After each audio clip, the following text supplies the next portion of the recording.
안녕하세요. MDK 인베스트먼트입니다. 성공적이었던 2024년 상반기를 마무리하고 이제 2024년 하반기가 시작되었습니다. 여러분의 투자는 어떠셨는지요? 지금부터 시리즈물로 하반기 업사이드 50% 이상 기대하는 종목 탑5를 올려보도록 하겠습니다. 시리즈물의 첫 번째 기업입니다. 어떤 기업인지 한번 추측해 보십시오. 동사는 1996년 설립된 종합물류기업으로 수출입 해상, 항공, 철도, 프로젝트, 통관, 보험하역, 내륙운송 등 전범위의 물류 서비스를 제공하는 3PL 복합물류 운송 사업을 주사업으로 영위하고 있습니다. 동사는 석유화학 제품 운송에 특화된 업체로 석유화학 제품 운송 비중이 60% 이상이며 석화 제품 외 화공 및 전력 플랜트, 철강 가전제품 등 다양한 분야에서 운송 서비스 레퍼런스를 보유하고 있습니다.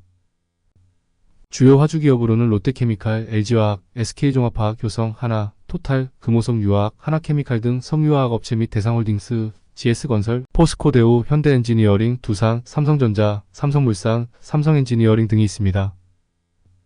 동사는 설립 이후 10년 이상 국내 사업에 치중했으나 2005년 태웅로직스로 사명을 변경하고 2007년 TGL 저펜법인을 최초로 해외에 진출한 이후 2009년 중국, 2010년 콜롬비아, 2011년 칠레, 중국 선전, 칭다오, 말레이시아 법인을 차례로 설립하였고 2015년 러시아 법인을 설립하며 CIS 지역에 진출하였습니다.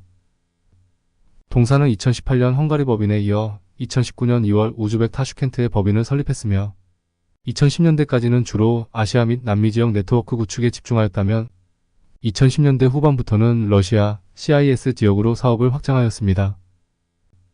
동사는 2019년 12월에 국내 3PL 업체로는 최초로 코스닥 상장에 성공했는데 당시 대기업 계열이 아닌 토종국산 포워더가 주식시장에 상장한 사례가 처음이었기 때문에 국내 포워딩 업계 역사로 남아있습니다.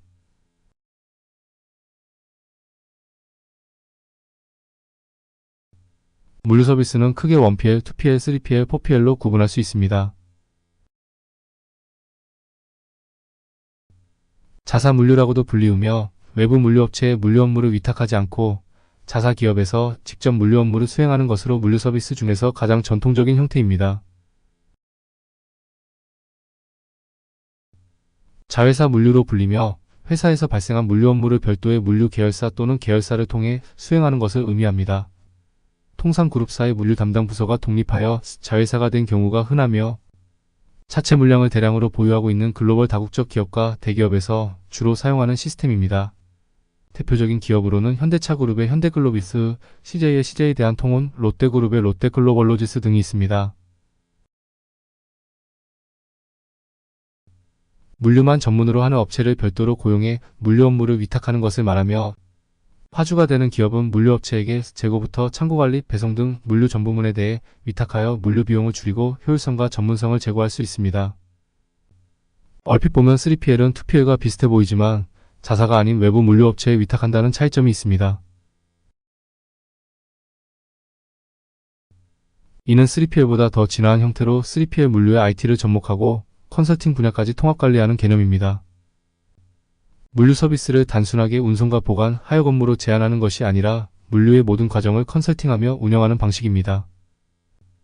동사와 같은 3PL 업체들은 2PL 업체들과 마찬가지로 대기업 물량을 취급하고 있는 만큼 2PL 업체들과의 경쟁을 피할 수는 없으나 대기업 그룹사의 일감 몰아주기 제한과 2008년 이후 시행된 3PL 업체 지원책, 즉 제조업체가 3PL 업체에 물류 서비스를 맡기면 사업소득에 대한 법인세나 소득세를 공제해주는 방식으로 정부가 제도적으로 지원하고 있어 내부거래 비중이 높은 2PL 업체의 물량이 3PL 업체로 이전될 가능성도 존재합니다. 특히 동사의 수요 비중의 60% 이상을 차지하는 석유화학 기업들은 대부분 대기업군에 속해 있어 경쟁그룹에 속해 있는 2PL 업체에는 물류를 위탁하지 않고 동사와 같은 3PL 업체에 위탁하는 경향이 있습니다. 상대적으로 동사와 같은 3PL 업체들은 그룹사 캡티브 물량이 없다는 단점을 지니고 있으나 반면에 장기간에 걸쳐 특정 산업과 지역에 국한되지 않고 비즈니스 네트워크를 확장할 수 있으며 전문 사업 영역을 구축하여 화주와의 운임 협상력을 높일 수 있고 글로벌 전 지역을 대상으로 사업을 영위하는 만큼 특정 지역의 경기 변동에 민감하지 않은 사업 구조를 갖출 수 있습니다. 물류 산업은 경제 성장률이나 수출입, 내수, 제조업 및 유통업 등의 수요 변동 영향을 받지만 기본적으로는 경제 성장과 더불어 상품 수요가 증가하면서 물동량도 증가하는 만큼 물류시장의 규모도 꾸준히 우상향하는 추세를 보입니다. 또한 동사는 물동량의 변동은 크지 않은 반면에 국제운임 지수의 변동에 따라 매출액 변동성은 크다는 특징을 지니고 있습니다. 특히 3PL 업체인 동사의 경우 국제운임 지수에 다른 2PL 업체들보다 매출과 수익성 면에서 민감도가 크다는 것을 알 수 있습니다. 우리의 분석에 따르면 동사는 특히 상하이 컨테이너 운임 지수와 매출액의 상관성이 매우 크게 나타납니다. 지난 수년간의 동사 매출액과 SCFI 지수의 상관관계를 분석해본 결과 상관계수는 0.8로 강한 양의 상관성을 보여왔습니다. 그런데 이 시점에서 SCFI는 3714.32로 12주 연속 상승세를 기록하고 있습니다. 지난해 이맘때쯤 900대를 기록한 것에 비하면 최근 1년 세급등했으며 SCFI 3000선은 코로나 팬데믹 시기였던 2022년 8월 이후 처음입니다. 노선별로 보면 아시아발 북미서한 항만양과 유럽 북부 항만양 해상운임 모두 FEU당 7,000달러를 돌파해 연초 대비 40에서 50% 상승한 수치를 기록했습니다. 같은 기간 아시아발 북미동안 항만양 운임은 FEU당 8,000달러를 넘어섰으며 2월 대비 20% 상승했습니다. SCFI의 급등은 중동 지역의 지정학적 리스크 등 국제 정세 불안 이슈 여러 개가 겹친 데 따른 것으로 판단되며 당초 예상보다 장기화되고 고착화되고 있습니다. 지중해와 홍해를 잇는 수에즈 운하는 아시아에서 유럽으로 진입하는 관문 역할을 하는데 이곳에서 예멘 후티 반군이 이스라엘과 전쟁 중인 하마스를 돕는다는 명분으로 홍해를 지나는 상선을 공격하고 있어 사실상 수에즈 운하를 통한 물류는 막힌 상태입니다. 이로 인해 지난해 11월부터 상선들이 아프리카 남단 희망봉으로 우회하고 있습니다. 또한 싱가포르 등 주요 항구의 척체 문제 심화, 해외 재고 보충, 수요 회복 등 요인이 복합적으로 작용하며 태평양 항로 해상 운임은 8월까지 오름세가 이어질 것으로 전문가들은 예상하고 있습니다. 해운 운임 상승 전망 속 중국 본토 증시에 상장된 코스코 해운, 상해항만그룹, 국제해운 컨테이너 등의 중국의 대표 해운주들도 상승 마감했습니다. 우리는 동사의 매출에 SCFI 지수가 1분기 레깅하는 것으로 파악하고 있어 동사의 2분기 실적의 강력한 성장을 기대하고 있습니다. 우리가 기대하는 동사의 또 다른 투자 포인트로 신사업 부문이 있습니다.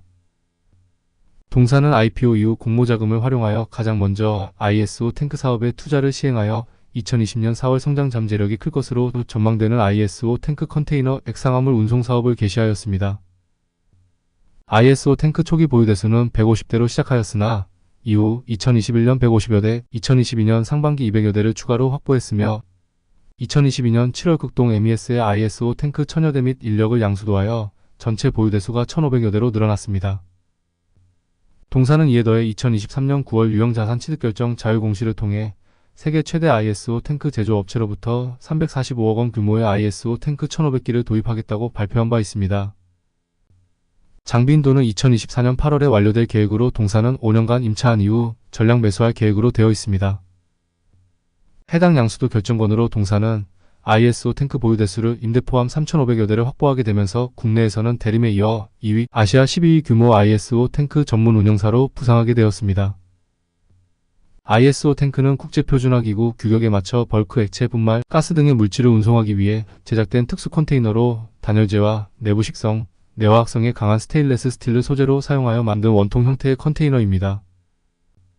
주로 석유화학 제품, 화공약품, 의료약품, 압축가스, 식료품 등의 액체 화물 대량 운송에 사용되며 일반 드라이 컨테이너와 비교시 ISO 탱크의 특장점으로는 용기의 안정성과 친환경성, 반복 사용에 따른 비용 절감 효과 등이 있습니다.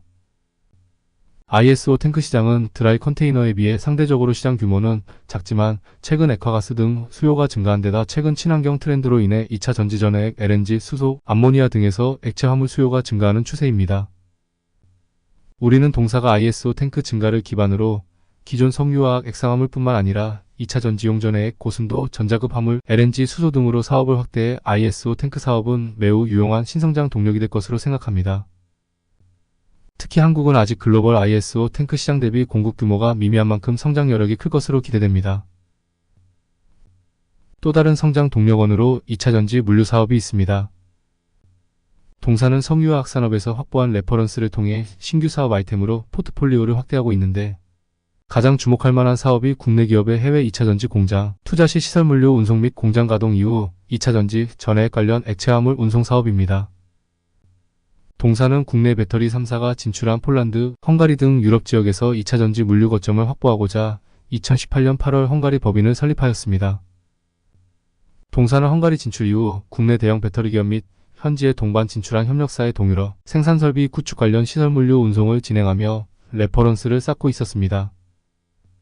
현재까지는 주로 동유럽 진출 국내 기업의 시설물류를 담당해 왔으나 향후 현지 배터리 공장 가동 시에는 ISO 탱크를 이용해 2차전지 전해액 등 액체 화물로 물류 사업 영역을 확대할 계획입니다. 헝가리 법인은 2022년 덴마크 선박회사인 머스크와 750평 규모 헝가리 창고 임대 계약을 체결하여 유럽 내 물류시장 선점을 목표로 창고 사업에 진출한 바 있습니다.